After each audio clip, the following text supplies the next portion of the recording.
After 5 years on business in Italy, I returned to get my motherless granddaughter. Every month, I sent $10,000 for her support. But when I arrived at her home, I saw her scrubbing the floor with a rag. Her arms were thin and bruised, and she wore a name tag that read, "Family MAID," while her new stepmother's lover filed her nails. My blood boiled. But what I did next? I'm glad to have you here. Follow my story until the end and comment the city you're watching from so I can see how far my story has reached. My name is Marcy, and I'm 62 years old. After 5 years managing family business in Italy, I thought I was coming home to embrace my granddaughter and start fresh. Instead, I walked into a nightmare that still makes my hands shake when I think about it. The flight from Rome to Atlanta felt endless. My mind kept drifting to Cora, my sweet granddaughter who was only 7 when I left. She'd be 12 now, probably taller, maybe with her mother's same bright smile. Sarah had died in that car accident when Cora was just 5, leaving my son Derek devastated and me as the only stable family the little girl had left. When Derek remarried Regina 2 years ago, I felt relief. Finally, Cora would have a mother figure again. Someone to braid her hair, help with homework, give her the feminine guidance I couldn't provide from across the ocean. Derek sounded so happy on our monthly calls, always talking about how Regina was wonderful with Cora, how they were becoming a real family. Every month without fail, I transferred $10,000 to Derek's account specifically for Cora's care, education, clothes, activities, whatever she needed. In 5 years, that was $600,000. I trusted my son completely. Why wouldn't I? He was Cora's father. The taxi pulled up to the house on Maple Street, and I felt that familiar warmth seeing the 2-story colonial where Cora lived. Derek had inherited it from his wife Sarah, and I'd been sending extra money for maintenance and improvements. The lawn looked immaculate, and I noticed a new BMW in the driveway next to Derek's truck. Regina must have gotten herself something nice. I rang the doorbell, my heart hammering with anticipation. I couldn't wait to see how tall Cora had gotten, to hear about school, her friends, her interests. 5 years is a lifetime when you're a child. Regina answered the door, and I was struck by how different she looked. Her blonde hair was perfectly styled, her nails professionally done, and she wore an expensive-looking silk blouse. She looked like she'd stepped out of a magazine. "Marcy!" she exclaimed, but something about her smile seemed forced. "You're early. We weren't expecting you until tomorrow." "I caught an earlier flight," I said, looking past her into the house. "Where's Cora? I can't wait to see her." Regina's expression flickered for just a moment. "Oh, she's around somewhere. Come in, come in." I followed her into the living room, and my breath caught. The space had been completely transformed. Gone was Sarah's warm, lived-in furniture, replaced by sleek modern pieces that looked like they belonged in a showroom. Crystal vases, expensive artwork, a massive flat-screen television. Everything screamed money. "Wow, Regina, you've really made this place your own," I said, trying to keep my tone neutral. "Thank you. I believe in creating a sophisticated environment. It's important for a child's development." That's when I heard it. The sound of scrubbing coming from the kitchen. Regina's expression tightened almost imperceptibly.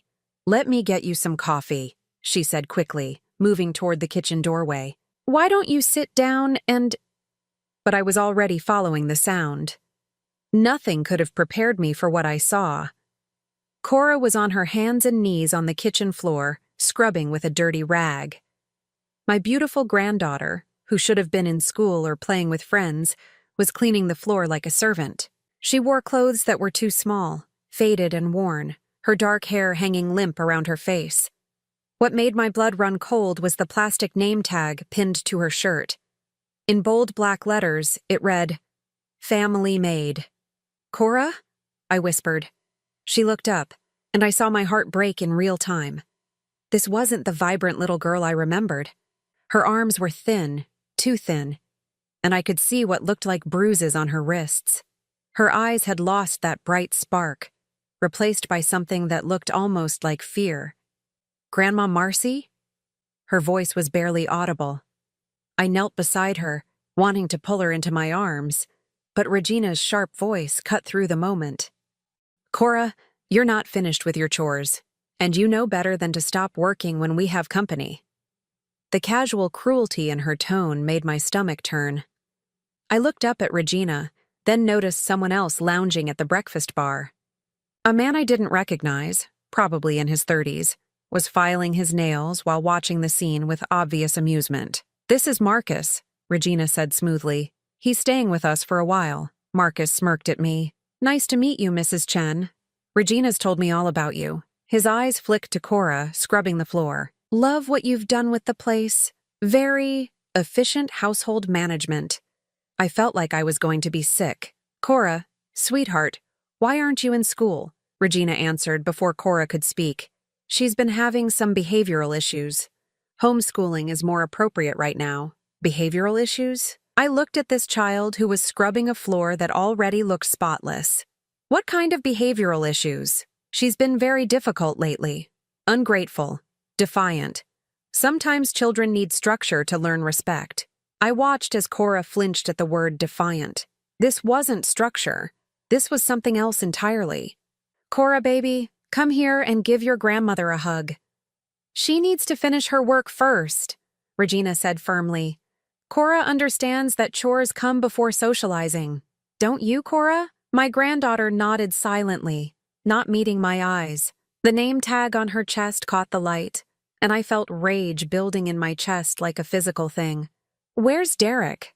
I asked, my voice carefully controlled. "He's at work. He'll be home around 6. Regina checked an expensive watch on her wrist. "He's been working very hard lately. We've had some additional expenses." "I bet you have," I thought, looking around at the expensive renovations. Regina's designer clothes, the new car outside. "Marcus, honey, why don't you show Marcy the improvements we've made to the house?" Regina suggested. "I'll make sure Cora gets back to her duties." As Marcus led me through room after room of expensive upgrades, my mind was reeling. Where was the $10,000 a month I'd been sending? Every room had been professionally decorated, new furniture, new fixtures. The master bedroom had a walk-in closet full of designer clothes and shoes that could have fed a family for months. "Regina has excellent taste," Marcus was saying. "She really knows how to make a house into a home." I nodded absently, but all I could think about was Cora on that kitchen floor, wearing a name tag that labeled her as a servant in her own home. When we returned to the living room, Cora was nowhere to be seen. "Where is she?" I asked. "Cleaning the bathrooms upstairs?" Regina replied casually, settling onto the expensive sofa. "She has a full schedule of responsibilities. It keeps her busy and out of trouble." "She's 12 years old. Almost 13, actually. Old enough to contribute to the household. I believe in teaching children the value of hard work." I stared at this woman who was supposed to be caring for my granddaughter with my money, who was treating her like unpaid help while living in luxury. The rage I felt was unlike anything I'd ever experienced. "I'd like to see her room," I said. Something flickered in Regina's eyes. "Of course. Though I should warn you, we've had to make some adjustments to her living situation due to her behavior." She led me upstairs to what used to be Sarah's craft room, a small space at the end of the hall. Inside was a narrow twin bed, a small dresser and nothing else. No decorations, no personal items, no signs that a child lived here. "This is where Cora sleeps?" "She's more comfortable with less stimulation. Too many possessions can be overwhelming for a child with her particular needs." "What needs?" Regina's smile was cold. "Cora has always been a challenging child, Marcy. Sarah spoiled her terribly before she died. We're helping her develop better habits." I thought about the money I'd been sending. $600,000 over 5 years. Money that was supposed to give Cora everything she needed, not pay for Regina's lifestyle while my granddaughter lived like Cinderella. "I think I'll wait for Derek to get home," I said, my voice tight with controlled anger. "Of course, though I should mention that Derek has been very supportive of our approach with Cora. He understands that sometimes tough love is necessary." As I sat in that expensively decorated living room, listening to the sounds of my 12-year-old granddaughter scrubbing bathrooms somewhere upstairs, I realized that coming home after 5 years had revealed something far worse than I'd ever imagined. The little girl I'd been supporting from across the ocean wasn't living the comfortable life I'd envisioned. She was living as a prisoner in her own home, while the woman who was supposed to protect her lived like a queen on my money. But Regina had made one crucial mistake. She'd underestimated exactly what a grandmother would do when she discovered her granddaughter was being treated like a slave. The war was just beginning, and Regina had no idea who she was really fighting. Derek finally came home at 6:30, and the moment he walked through the door, I knew something was terribly wrong. My son, who used to be strong and confident, looked like a shadow of himself. His shoulders were slumped, his eyes avoiding mine, and when he hugged me, it felt hollow. "Mom, you look great," he said, but even his voice sounded different. Smaller somehow. "Thank you, honey. We need to talk." Regina appeared almost instantly, sliding up next to Derek and taking his arm possessively. "Derek's had such a long day at work. Maybe you two can catch up tomorrow?" "No," I said firmly. "We need to talk now." Derek glanced nervously between Regina and me. "Sure, Mom. What's on your mind?" I looked pointedly at Regina and Marcus, who was still lounging around like he owned the place. Privately. "Oh, we don't keep secrets in this family," Regina said with that fake smile. "We're all adults here." "Regina, please," Derek said quietly. It was clearly an old argument. She huffed dramatically but retreated to the kitchen with Marcus, though I had no doubt she was listening to every word. Derek and I sat in his living room, surrounded by all the expensive things my money had apparently bought, and I struggled to find the right words. "Derek, I need to understand what's happening with Cora." His face immediately became guarded. "What do you mean?" "I mean, why is my granddaughter wearing a name tag that says Family Maid and scrubbing floors while your wife wears designer clothes?" Derek's jaw tightened. "Mom, you don't understand the situation. Cora's been having problems." "What kind of problems?" He ran his hands through his hair, a gesture I remembered from when he was a stressed teenager. "She's been acting out, disrespectful. Regina's been trying to help her learn responsibility by making her clean the house like a servant. It's not like that." But he wouldn't meet my eyes. "Then what is it like?" "Because from where I'm sitting, it looks like the 12-year-old daughter is doing all the housework while the adults live in luxury." Derek's voice became defensive. "Regina works very hard to keep this household running. Cora needs to learn that she's part of a family, not the center of the universe like Sarah used to treat her." The way he talked about his late wife, Cora's mother, made my skin crawl. Sarah treated her like a beloved daughter, because that's what she was. Sarah spoiled her rotten.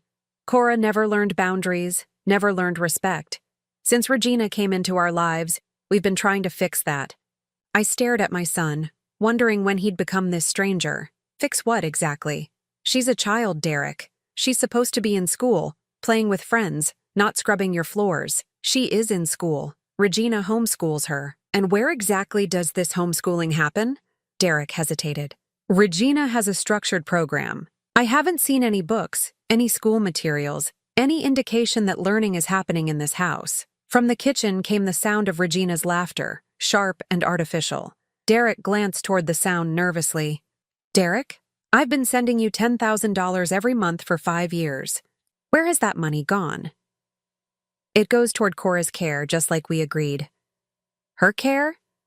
I gestured around the opulent living room. "This furniture costs more than most people make in a year. That car outside, Regina's clothes, this whole renovation, that's where my money went, isn't it?" "Mom, maintaining a home is expensive. Don't lie to me." My voice was sharper than I intended. "I've sent you $600,000 to take care of Cora, and I find her living like a servant while everyone else lives like royalty." Derek stood up abruptly, pacing to the window. "You don't understand how hard this has been. Raising someone else's daughter, dealing with her behavioral issues, trying to blend a family. Regina gave up her career to be a mother to Cora." "Whose daughter?" The words came out like ice. "Derek, Cora is your daughter. Sarah was your wife." "Sarah's gone!" The words exploded out of him, raw and painful. "She's been gone for 7 years, Mom. Regina is here now. Regina is my wife, and she's trying to help Cora become a productive member of this family instead of a spoiled brat who thinks the world owes her something." I felt like I'd been slapped. A spoiled brat? Derek.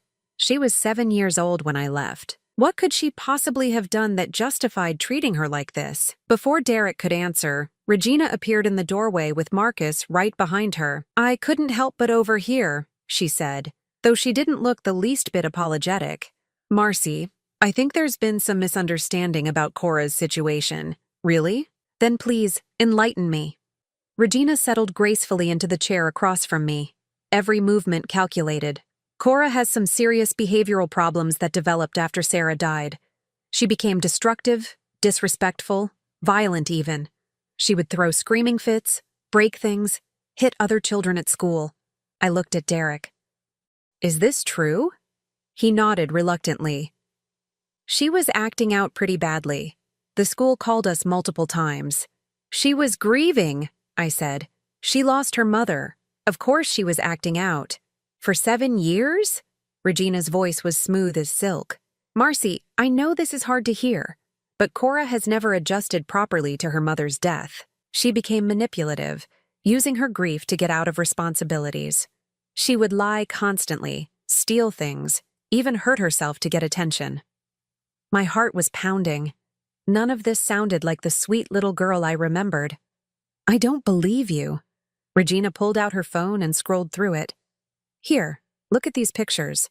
She showed me photos of broken dishes, torn books, what looked like marker scribbled on walls. This is just from last month, and here, she scrolled to more photos. These are the bruises she gave me when I tried to take away her phone for misbehaving. The photos showed Regina's arms with what looked like finger marks and scratches. She did this? She has serious anger issues, Regina said sadly. We've had to be very firm with her boundaries. The chores aren't punishment, they're therapy. Structure helps her feel secure and teaches her that actions have consequences. I felt like the ground was shifting under me. Could I have been wrong? Could the child I saw scrubbing floors actually be a troubled teenager who needed this kind of strict discipline? The name tag, I said weakly. That was her idea, Regina said. She said she wanted to contribute to the family, so we gave her responsibilities that matched her ability level. She actually takes pride in keeping the house clean. Derek nodded. Mom, I know it looks harsh from the outside, but Regina has really helped Cora improve. She's much calmer now, more respectful. What about school? Her education? I'm certified in early childhood education, Regina said smoothly. Cora learns much better in a controlled environment than she did in public school, where she was constantly getting into fights and disrupting other children's learning. I sat there trying to process all of this information. It contradicted everything I thought I knew, everything my instincts were telling me. But Regina sounded so convincing, and Derek was backing up everything she said. I'd like to talk to Cora, I said finally. Of course, but I should warn you. She's learned to manipulate adults by playing the victim. She might tell you stories designed to make you feel sorry for her. Regina called upstairs. Cora, come down here, please. My granddaughter appeared at the top of the stairs, moving slowly and carefully. She'd changed clothes but still looked thin and tired. Yes, ma'am? Ma'am. She called Regina ma'am. Your grandmother wants to talk with you. Cora came down and perched on the edge of the sofa, hands folded in her lap, eyes down. Everything about her body language screamed caution. Cora, sweetheart, how are you doing? I asked gently. She glanced quickly at Regina before answering. I'm fine, Grandma Marcy. Are you happy here? Another quick glance at Regina. Yes, ma'am. Tell your grandmother about your chores, Regina prompted. I help keep the house clean, Cora said in a flat voice. Regina says it's important to contribute to the family. And do you like homeschooling? Yes, ma'am. I'm learning a lot. Every answer was what Regina wanted to hear, delivered in a voice devoid of any real emotion. This wasn't the spirited child I remembered, but then again, she'd been through a lot. Maybe she really had become someone I didn't recognize. Cora, why don't you show your grandmother your room? Regina suggested. We went upstairs to the sparse little space I'd seen earlier. Cora stood in the doorway while I looked around. This is nice, I lied, trying to get some reaction from her. Yes, ma'am. Regina says too much stuff makes it hard to focus. What do you do for fun? For just a moment, something flickered in her eyes. Then it was gone. I read sometimes. Regina picks out appropriate books for me. I noticed there were no books visible in the room. As we headed back downstairs, I heard Regina talking to Derek in urgent, low tones. They stopped when they saw us.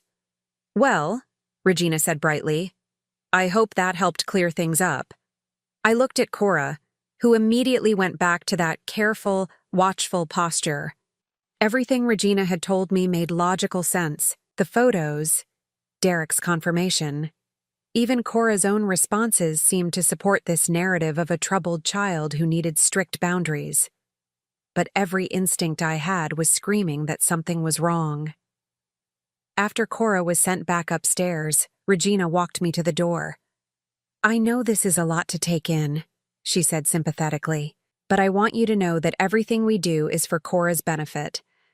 Derek and I both love her very much." I nodded, my head spinning with confusion and doubt. As I drove to my hotel, I kept thinking about the name tag, about Cora's thin arms, about the way she flinched when Regina spoke sharply. But I also thought about the photos Regina had shown me, about Derek's obvious stress, about how convincing their story had been. By the time I reached my hotel room, I had made a decision. I needed to know the truth, and I wasn't going to get it by asking questions they were prepared to answer. I was going to have to find it myself. I couldn't sleep that night. Every time I closed my eyes, I saw Cora's thin face, the way she flinched when Regina spoke, the careful way she held herself like she was afraid of taking up too much space. Something was wrong, and I was going to find out what. The next morning, I drove to the local library and spent 3 hours researching Regina Walsh before she became Regina Chen. What I found made my blood run cold. Regina had been married twice before Derek. Her first husband, Robert Walsh, had died in a car accident, leaving behind a 9-year-old daughter named Emma. 6 months after the funeral, Regina married Thomas Brennan, a widower with a 10-year-old son named Jake. I found a newspaper article from 2 years later about Emma Walsh going missing from her home. She was found 3 days later at a truck stop 50 miles away, malnourished and traumatized. When questioned, she told authorities that her stepmother had been making her sleep in the garage and work as household help for paying guests.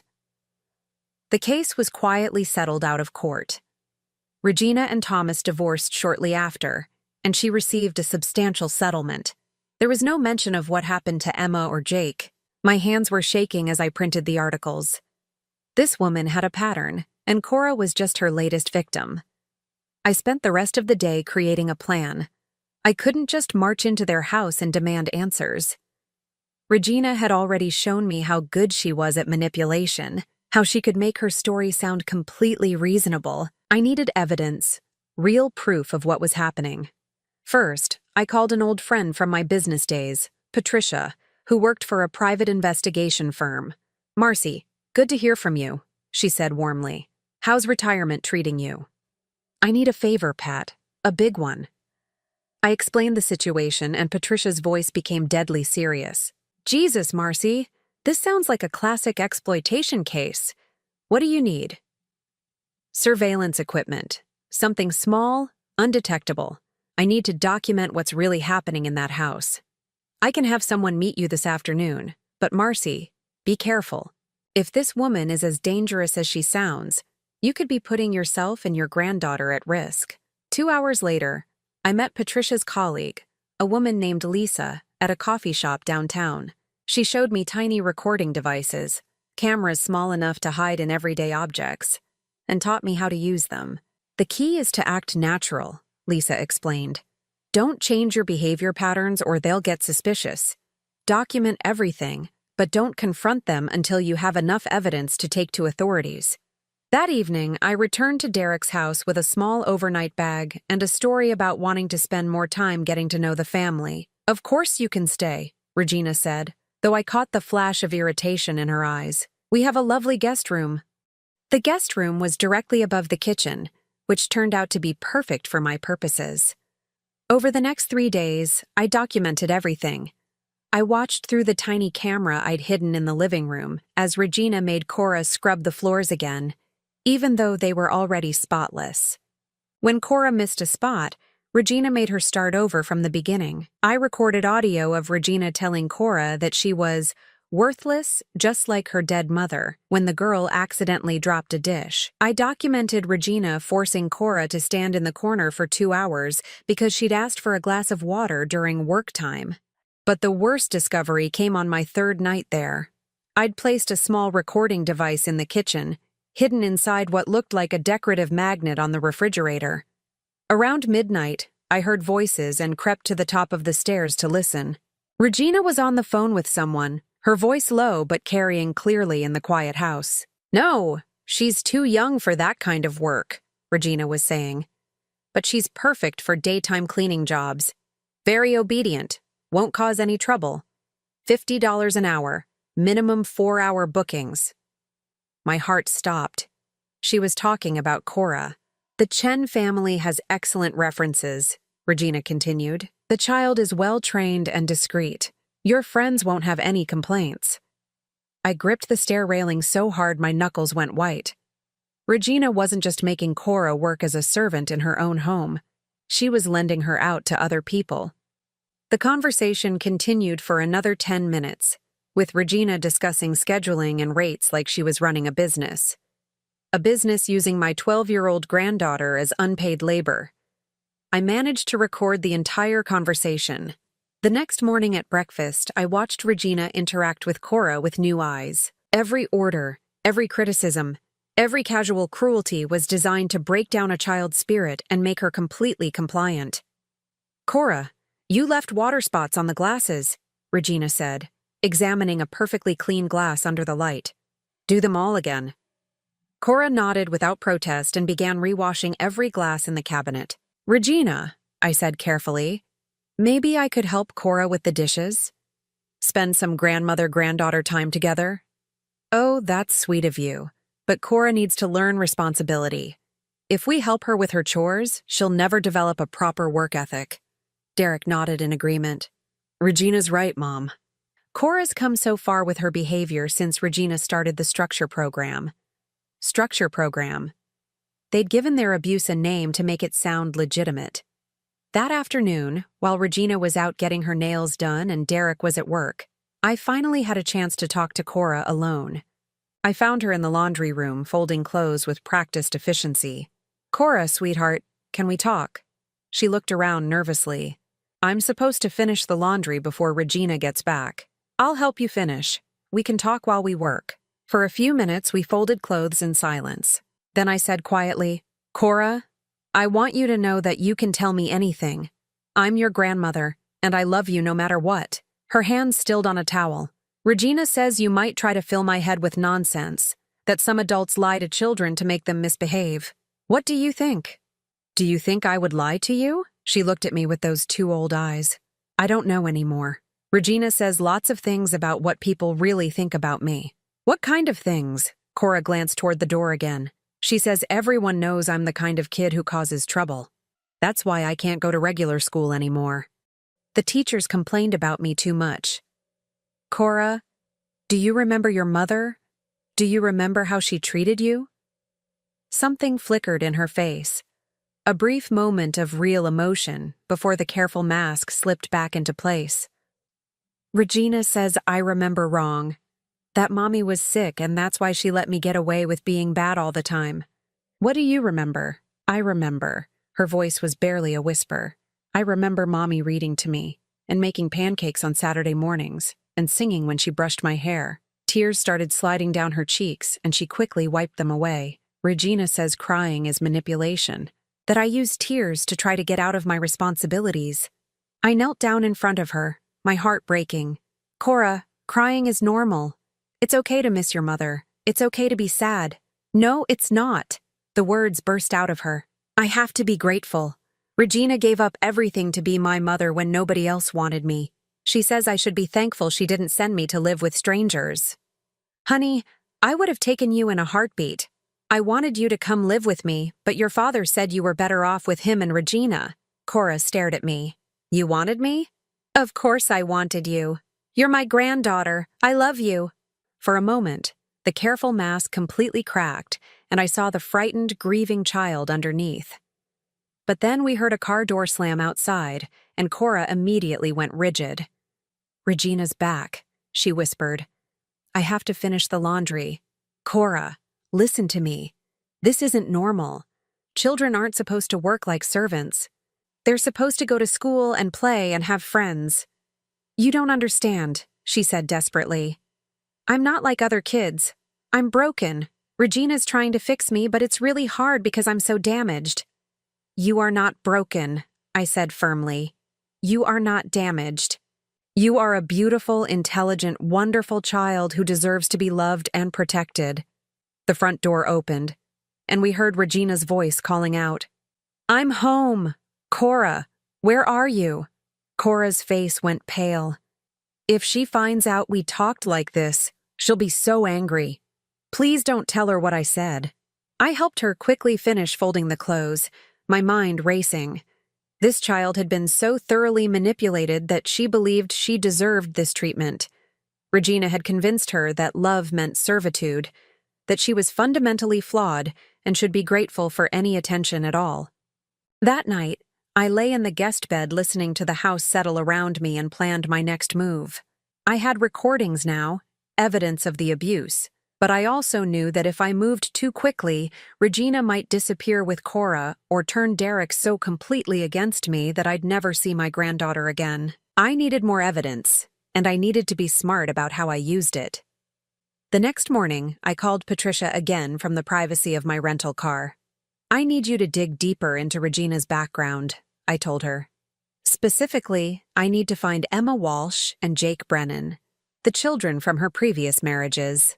"Already on it," Patricia said. "Emma Walsh is now 24 and living in Oregon. She's been in therapy for years. Jake Brennan was placed in foster care after his father's suspicious death." "Suspicious death?" "Thomas Brennan died from a fall down the stairs 6 months after Emma Walsh went missing. Jake told investigators that Regina had been medicating his father with sleeping pills, claiming he had insomnia. The insurance company settled rather than investigate further. I felt sick. This woman is a predator. Gets worse. I found records of Regina contacting several other widowers with young children in the past 2 years. She targets grieving fathers with assets and vulnerable children. I need to get Cora out of there. Marcy, you need to be careful. If this woman has killed before, you could be putting yourself in danger by staying in that house." But I couldn't leave.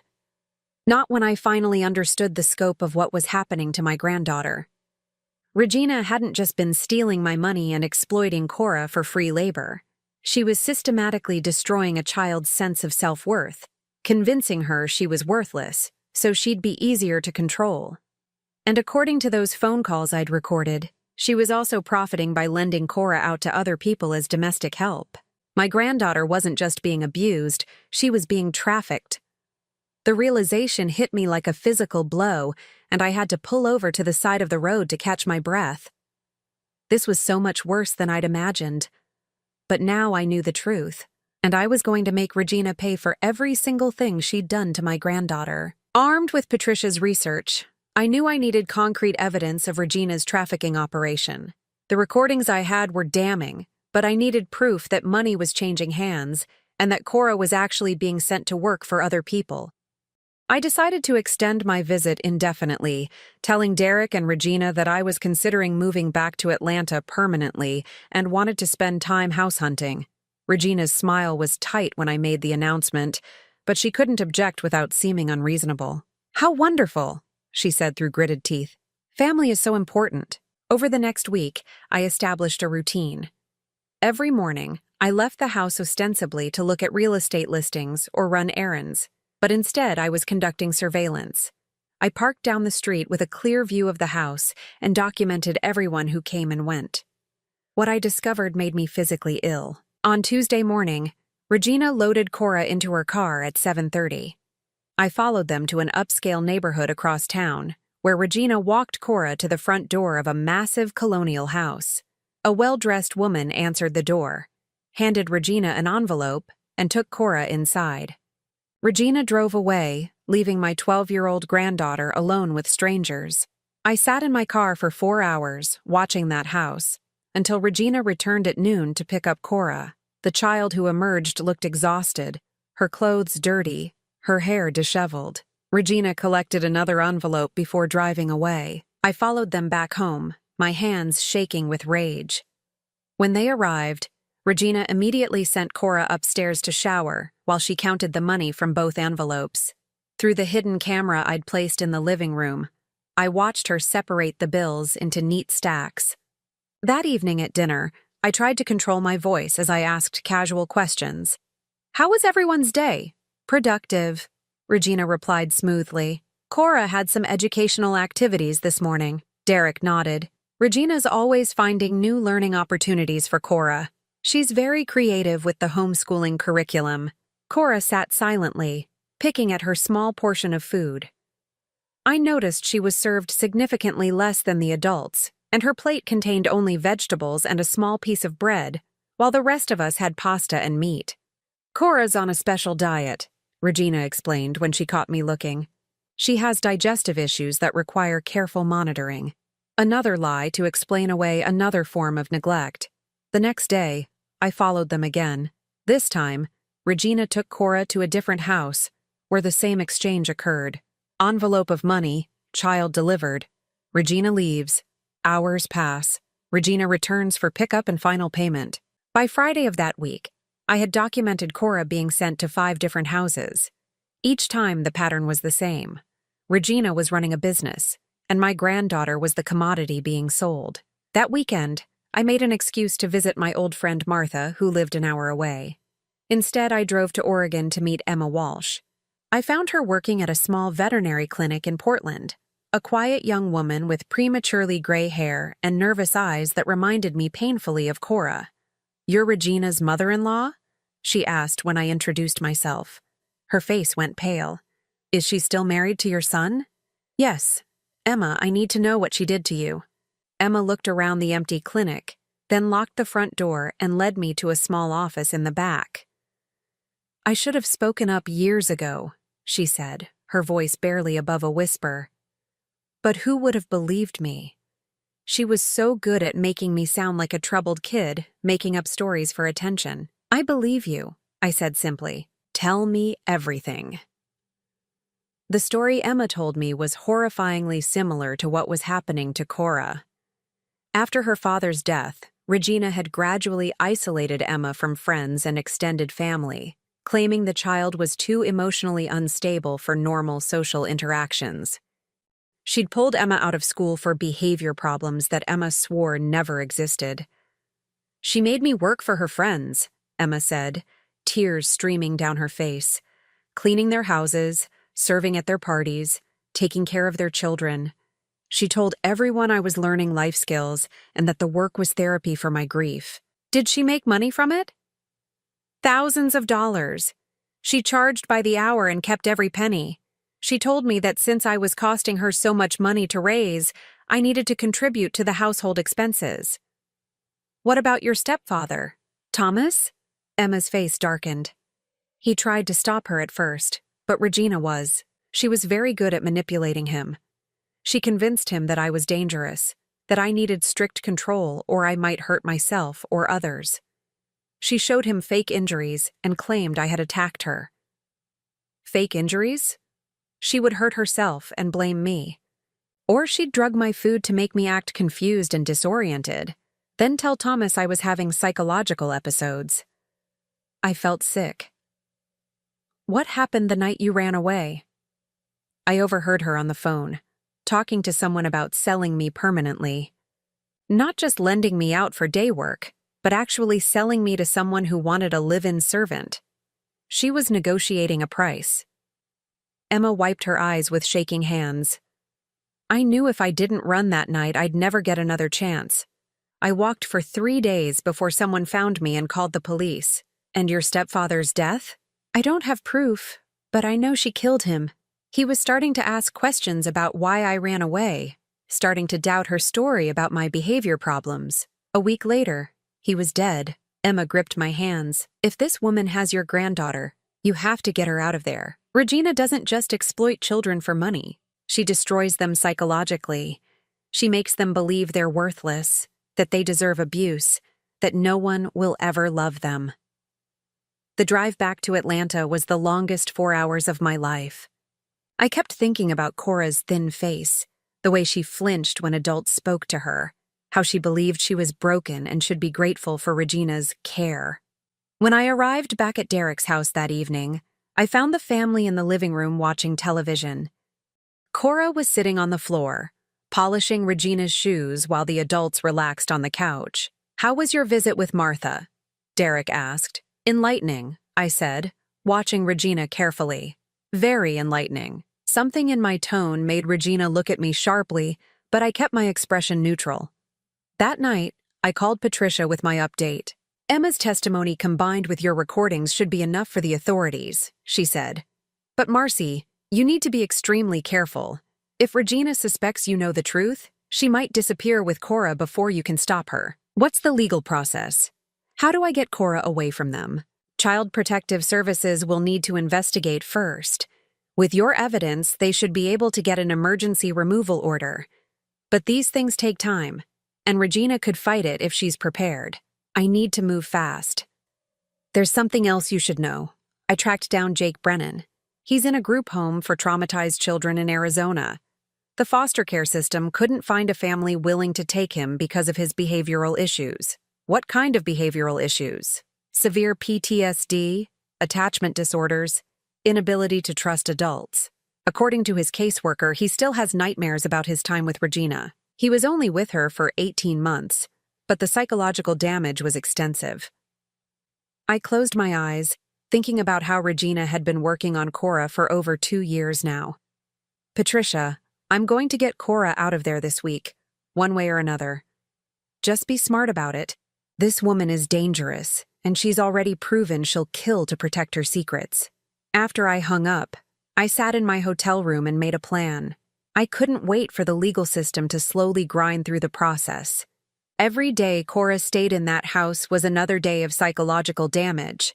Another day Regina was profiting from her exploitation. But I also couldn't just grab Cora and run.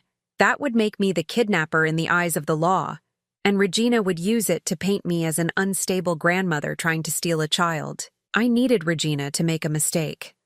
I needed her to reveal herself in a way that even Derek couldn't ignore or excuse. The next morning, I returned to the house with a new strategy. It was time to stop pretending I believed their lies. "I've been thinking," I announced at breakfast. "Since I'm planning to move back to Atlanta, I'd like to set up a college fund for Cora, a substantial one." Regina's eyes lit up with greed. "How substantial?" "I was thinking around $200,000 to start." Derek nearly choked on his coffee. "Mom, that's incredibly generous, but she'd need to be enrolled in a real school to be eligible," I continued smoothly. "The fund requires academic transcripts and standardized test scores." Regina's smile faltered. "Well, homeschooling doesn't really work that way." "Oh, but it can. I've done some research. There are state requirements for homeschooled children that include regular testing and documentation. I'd be happy to help Cora get caught up on anything she might have missed." I watched Regina's face cycle through emotions as she calculated the risks and benefits. $200,000 was a lot of money, but it would require proving that Cora was actually receiving an education. "That's very thoughtful," Regina said finally. "But Cora has some special learning needs that make traditional testing inappropriate." "What kind of learning needs?" "She has attention and memory issues related to her trauma. Standard academic evaluation would be overwhelming for her." Another lie. Another excuse to keep Cora isolated and under control. But I had planted the seed I wanted. Regina would spend the day thinking about that money, figuring out how to get her hands on it without exposing the fact that Cora wasn't receiving any real education. And greedy people always make mistakes when they're reaching for a prize just out of their grasp. That evening, I set up the final piece of my trap. It was time to force Regina into revealing exactly who she really was, with witnesses who couldn't be manipulated or silenced. The war was about to end, and Regina had no idea she'd already lost. My plan was simple, but required perfect timing. I called Patricia and asked her to arrange for a social worker to be on standby, then contacted Detective Sarah Morrison from the Atlanta Police Department's Crimes Against Children Unit. I'd done my research carefully. Detective Morrison had a reputation for taking child exploitation cases seriously and acting quickly when presented with solid evidence. Mrs. Chen, these recordings you've described are very concerning, Detective Morrison said during our phone conversation. If you can get this woman to admit on tape that she's been trafficking your granddaughter, we can move immediately. I need to be sure Cora will be safe. If Regina suspects she's about to be exposed, she might hurt her. We'll have units positioned nearby. The moment you signal us, we'll move in. But Mrs. Chen, what you're planning to do is dangerous. This woman has potentially killed before. I'm 62 years old, Detective. I've survived cancer, divorce, bankruptcy, and building a business from nothing. I'm not about to be intimidated by some psychopath who's been torturing my granddaughter. That evening, I put my plan into motion. I returned to Derek's house carrying a briefcase and wearing my most expensive business suit, the one I used to wear when closing major deals in Italy. Derek, Regina, I need to speak with both of you about something important, I announced. It's about Cora's future and the college fund I mentioned. We sat in the living room while Cora was upstairs supposedly doing homework. I opened my briefcase and pulled out official-looking documents I'd had prepared. I've spoken with my financial advisor, and we can actually do much better than $200,000, I began. I'm prepared to establish a trust fund of $500,000 for Cora's education and future. Regina's eyes went wide. Derek looked stunned. Mom, that's incredible. But you don't need to— I want to, I said firmly. But there are conditions, legal conditions that protect both Cora and the money. I spread the documents on the coffee table. The trust requires that Cora be enrolled in an accredited educational program within 30 days. It also requires annual wellness checks by a court-appointed guardian to ensure the funds are being used appropriately. Regina leaned forward, studying the papers. I could see her calculating, trying to find a way around the requirements. What exactly does wellness checks mean? She asked. A social worker would visit annually to assess Cora's living situation, educational progress, and general well-being. Standard procedure for large educational trusts involving minors. That seems rather invasive, Regina said carefully. It's designed to protect children from having their trust funds misused by guardians, I replied, watching her closely. Surely that's not a concern here. Derek was reading through the documents. Mom, this is amazing, but $500,000. How can you afford this? The business in Italy was very profitable. I've decided I want to spend my money on family while I'm still here to see it make a difference. Regina was quiet for a long moment, and I could see the internal struggle playing out on her face. $500,000 was a massive temptation, but the oversight requirements would expose everything she'd been doing. There is one other option, I said casually, as if the idea had just occurred to me. If the educational and oversight requirements are too complicated, I could simply give you the money directly. Cash payment for excellent care of my granddaughter over the years. Regina's head snapped up. Cash payment? Well, you've been providing round-the-clock care for Cora, essentially sacrificing your career to be a full-time mother. That has significant monetary value. I could see the greed lighting up her eyes. Here was a way to get the money without any oversight or requirements. How much were you thinking? Derek asked, though I could tell he was uncomfortable with the idea. I was thinking we could calculate it based on fair market rates. Professional childcare costs about $30 per hour. If we assume 10 hours of active supervision per day for, let's say, the past 2 years, that would be over $200,000 in childcare services. Regina was practically salivating. That's very thoughtful of you to recognize the sacrifice. Of course, I'd want to make sure I understand exactly what services have been provided. For tax purposes, you understand. The IRS requires detailed documentation for large payments like this. I pulled out a small recording device, setting it openly on the coffee table. Would you mind if I record this conversation? My accountant will need a clear record of what the payment is for. Regina hesitated, but the lure of $200,000 in cash won out. Of course. Wonderful. So, Regina, could you describe the care you've been providing for Cora over the past 2 years? Regina launched into what she thought was a glowing description of her mothering. But every word was self-incriminating. I've provided structure and discipline that Cora desperately needed. I've taught her valuable life skills through household responsibilities. I've arranged educational opportunities with other families in our social circle. Educational opportunities? Yes, Cora has learned so much by observing how other households function. I've arranged for her to spend time helping other families with their domestic needs. It's been incredibly valuable for her social development. And these other families compensate you for Cora's time. Well, naturally, they contribute to her upkeep. It costs money to feed and clothe a growing child, and they understand that. Derek was frowning. Regina, what families? I thought you were homeschooling Cora here. Regina shot him an annoyed look. Derek, there are many aspects of Cora's education that you leave to my judgment. You're always so busy with work. How much do these families typically contribute? I asked, keeping my voice neutral. It varies. Anywhere from $50 to $100 per session, depending on the scope of Cora's responsibilities.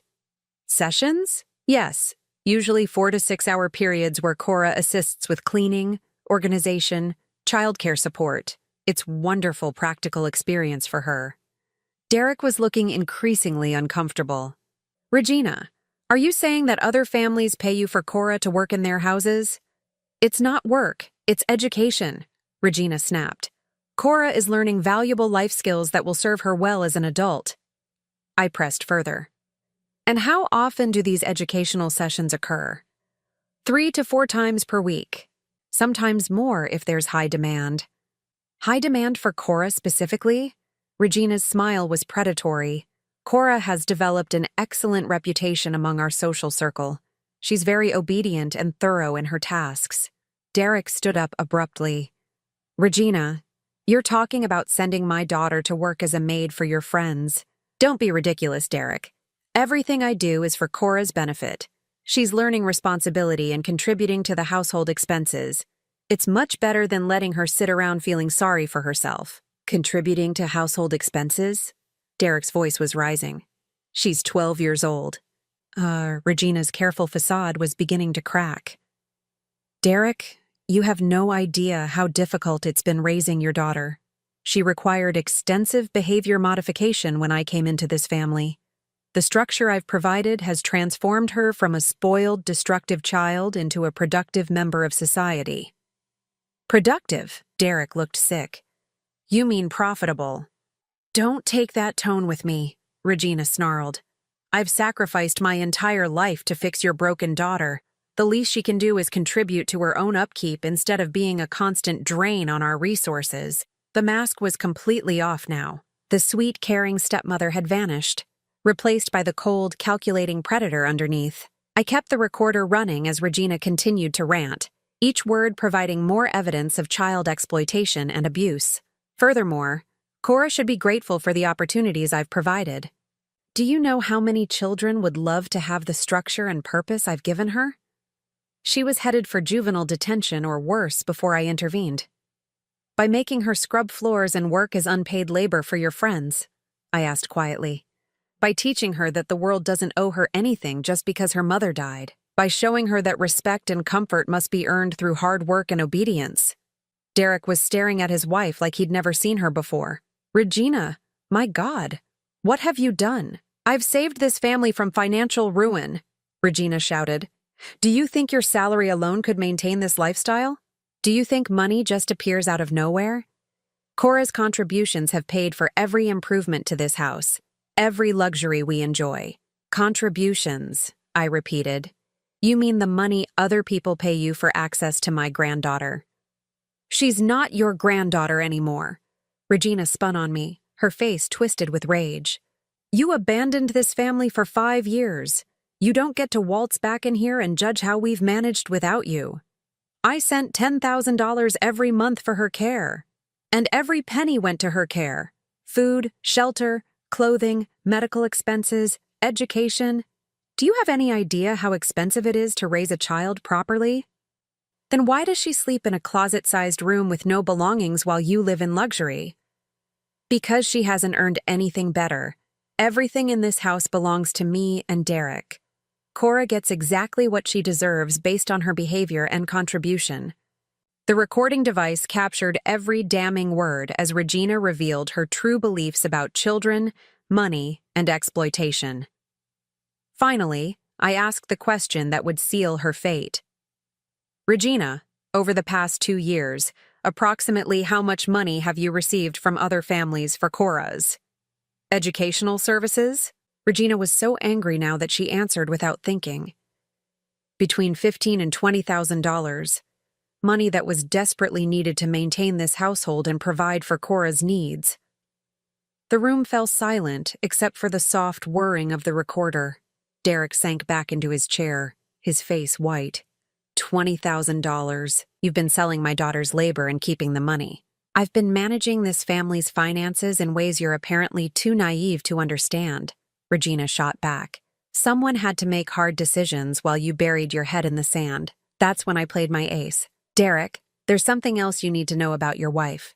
I pulled out the newspaper articles Patricia had found about Regina's previous marriages, about Emma Walsh's disappearance, about Thomas Brennan's suspicious death. Regina has done this before, to other children in other families. She's a predator who targets widowed fathers and vulnerable children. Derek read the articles with growing horror while Regina stood frozen, realizing that her past had finally caught up with her. You're lying, she whispered, but there was no conviction in her voice. Emma Walsh is 24 years old now and living in Oregon, I said calmly. She's been in therapy for years dealing with the trauma you inflicted on her. Jake Brennan is in a group home in Arizona because the psychological damage you did to him was so severe that no family would take him. Derek looked up from the articles, his face a mask of disgust and betrayal. You killed Thomas Brennan. That's ridiculous. He fell down the stairs, after you'd been drugging him with sleeping pills, just like you've probably been drugging me. Regina's guilty flinch confirmed his suspicion. Derek stood up slowly, and I could see something fundamental shift in his expression. The man who had been completely under Regina's control was finally seeing her for what she really was. Get out, he said quietly. Derek, you're being manipulated. Get out. His voice exploded through the house. Get out of my house and away from my daughter, you sick, twisted monster. Regina's composure cracked completely. You'll regret this, Derek. Without me, you'll lose everything. Cora will destroy you just like she destroyed Sarah. My wife died in a car accident. Your wife died because she was distracted by that demanding little brat. Cora killed her own mother, and she'll destroy you too if you don't maintain control. The cruelty and manipulation in those words hit Derek like a physical blow. I watched years of psychological manipulation crumble as he finally understood what Regina had been doing to both him and Cora. You have 10 minutes to pack your things and leave, he said, his voice deadly calm. If you're not gone by then, I'm calling the police. But I was already reaching for my phone. Detective Morrison, it's time. Regina's face went white as she realized she'd walked directly into a trap. Within minutes, police cars were pulling into the driveway, and Detective Morrison was placing Regina under arrest for child exploitation and trafficking. As they led her away in handcuffs, she screamed back at the house. You'll never be able to handle her. She's damaged goods. Nobody wants a broken child. But her words bounced harmlessly off the walls of a house where she no longer had any power. The nightmare was finally over. 6 months later, I stood in the kitchen of my new home in Savannah, Georgia, watching Cora help me prepare Sunday dinner. She was still thin, but her arms no longer bore bruises, and her smile was beginning to return. Real laughter had replaced the careful silence that used to follow her everywhere. Grandma Marcy, did I put enough oregano in the sauce? She asked, stirring the pot with careful concentration. Let me taste it, I said, dipping a spoon into the rich tomato mixture. Perfect. You're becoming quite the chef. Cora beamed with genuine pride, the kind of pride that comes from accomplishment rather than fear-based compliance. It had taken months to help her understand the difference between the two. The legal proceedings had moved swiftly once Detective Morrison had my recordings and Emma Walsh's testimony. Regina was convicted of child trafficking, exploitation, and fraud. She received 15 years in prison with no possibility of parole for 8 years. Her assets were seized to compensate her victims, though Emma, Jake, and Cora would never fully recover from the psychological damage she'd inflicted. Derek had been devastated by the revelations about his wife, but his horror at what had been done to Cora galvanized him into action. He'd voluntarily surrendered custody to me while he underwent therapy to understand how he'd been so completely manipulated. Our relationship was still fragile, but he was working to rebuild trust with his daughter. "She sends me letters," Cora had told me last month, referring to Regina. "They get delivered to Derek's house sometimes. What do they say?" "That she misses me, that she's sorry, that if I could just visit her once, she could explain everything." Cora looked at me with eyes that were learning to see clearly again. "Derek tears them up without reading them to me now. He says she doesn't get to hurt me anymore." The healing process hadn't been easy. Cora arrived at my house with almost no possessions, except the clothes she'd been wearing, and a small box of mementos her mother had left her, items Regina had hidden away and Derek found while cleaning out the house. That first night, Cora had stood in the doorway of the bedroom I'd prepared for her, staring at the bookshelf full of age-appropriate books, the comfortable reading chair, the desk where she could do homework. "Is this really mine?" she'd asked. "Every single thing in this room belongs to you," I'd told her. "And you never have to earn it or lose it based on your behavior. It's yours because you're my granddaughter and I love you." She'd cried then, deep sobs that seemed to come from years of stored-up grief and confusion. I'd held her while she grieved for the mother she'd lost, for the childhood that had been stolen from her, for the safety she'd never really felt until that moment. The first few weeks were the hardest. Cora would wake up every morning and immediately start looking for chores to do, panicking if she couldn't find ways to make herself useful. "What should I clean today?" she'd ask anxiously. "What work do you need me to do?" "Sweetheart, your only job is to be a child, to go to school, make friends, play, read, discover what you enjoy doing." It took months for her to truly believe that love wasn't contingent on performance. School had been another challenge. Cora was academically behind her peers, but more concerning was her social anxiety. She didn't know how to interact with children her own age, how to play, how to just be a kid. Her teacher, Mrs. Rodriguez, had been incredibly patient and understanding. "Cora is clearly intelligent," she'd told me during our first conference. "She just needs time to learn that it's safe to be curious, to make mistakes, to ask questions." Slowly, very slowly, Cora began to emerge from the shell Regina had built around her. She discovered that she loved reading fantasy novels, that she was naturally gifted at art, and that she had a wonderful sense of humor when she felt safe enough to let it show. The money Regina had stolen was never fully recovered, but I didn't care. I had enough saved from my business ventures to provide comfortably for both Cora and myself. More importantly, I had my granddaughter back. Derek visited every other weekend now, working to rebuild the relationship with his daughter that Regina had systematically poisoned. The visits were still somewhat awkward, but progress was being made. "I'm sorry I didn't protect you," he'd told Cora during one of his early visits. "I should have seen what was happening. I should have listened when you tried to tell me." Regina was very good at making people believe her, Cora had replied with wisdom beyond her 13 years. "She fooled a lot of adults. The therapist we'd been working with, Dr. Sarah Chen, had helped Cora understand that the abuse wasn't her fault, that she wasn't broken or damaged, that she deserved love and safety just like any other child. "Cora has remarkable resilience," Dr. Chen had told me privately.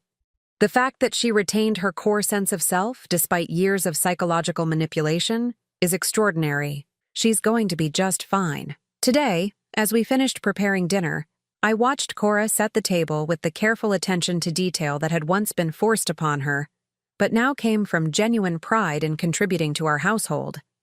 The difference was that she chose to help because she wanted to, not because she was afraid of what would happen if she didn't. "Grandma Marcy," she said as we sat down to eat, "can I ask you something?" "Of course, sweetheart. Do you think my mom would be proud of who I'm becoming?"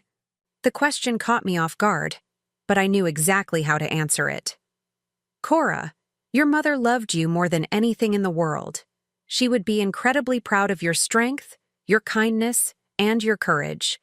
But most of all, she'd be proud that you never gave up hope."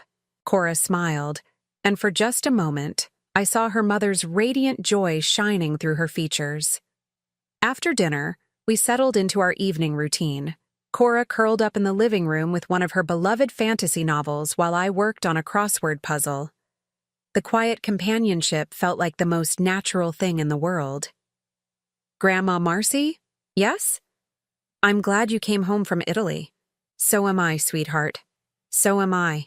As bedtime approached, Cora gathered her book and started toward her room, then paused. "I love you," she said simply. "I love you too, Cora. More than you'll ever know." After she went to bed, I sat in my favorite chair and reflected on the journey that had brought us here. The woman who had once seemed so loving and devoted had nearly destroyed my granddaughter's spirit. But she'd made one crucial mistake. She'd underestimated the power of genuine love and a grandmother's determination. I thought about the money I'd sent over those 5 years, money that was supposed to provide for Cora's care and education. In the end, those monthly payments of $10,000 had bought something far more valuable than Regina's luxurious lifestyle. They'd bought me the motivation to investigate when something felt wrong, the resources to fight for my granddaughter, and the evidence I needed to expose the truth. Regina was now serving her sentence in a federal prison, where she would hopefully never again have the opportunity to exploit vulnerable children. Emma Walsh had started a nonprofit organization to help other victims of family trafficking, turning her trauma into a force for good. Jake Brennan was slowly learning to trust again in a specialized therapeutic foster home. And Cora was becoming the bright, curious, confident young woman she was always meant to be. The phone rang, interrupting my thoughts. It was Derek. "Hi, Mom. How's everything going?" "Good. Cora made spaghetti sauce today. She's quite proud of it." "That's wonderful. Mom, I wanted to tell you something." "What's that?" "I've been thinking about what you said months ago, about how Regina targeted me because I was vulnerable and had assets. I've decided to donate the house." I was surprised. "Derek, that's a big decision. I can't live there anymore. Every room reminds me of what I allowed to happen to my daughter. I'm donating it to a foundation that helps children who've been trafficked or exploited. At least some good will come from that place." "I think that's a wonderful idea." "And Mom? Thank you for never giving up on Cora, for fighting for her when I was too blind to see what was happening. She's my granddaughter, Derek. I would have moved heaven and earth to protect her." After I hung up, I walked quietly down the hall to check on Cora. She was sound asleep, her book still open beside her, her breathing deep and peaceful. This was how a child should sleep, safely, securely, without fear of what tomorrow might bring. I tucked the covers around her shoulders and kissed her forehead gently. "Sweet dreams, my darling girl," I whispered. "You're safe now. You're home." As I turned off the light and closed her door, I realized that this wasn't just about saving Cora from Regina's abuse. It was about reclaiming what family really means. Not the performance and manipulation that Regina had orchestrated, but genuine love, protection, and the kind of safety that allows a child to grow into who they're meant to become. The inheritance Regina had stolen wasn't just money. It was Cora's childhood, her sense of self-worth, her ability to trust. But inheritances can be rebuilt, and love is the most powerful foundation of all. Standing in the hallway of our peaceful home, listening to the gentle sounds of a child sleeping without fear, I knew we had won something far more valuable than any amount of money. We had won back our family, the war was over, and love had triumphed. Now I'm curious about you who listened to my story. What would you do if you were in my place? Have you ever been through something similar? Comment below. And meanwhile, I'm leaving on the final screen 2 other stories that are channel favorites, and they will definitely surprise you. Thank you for watching until here.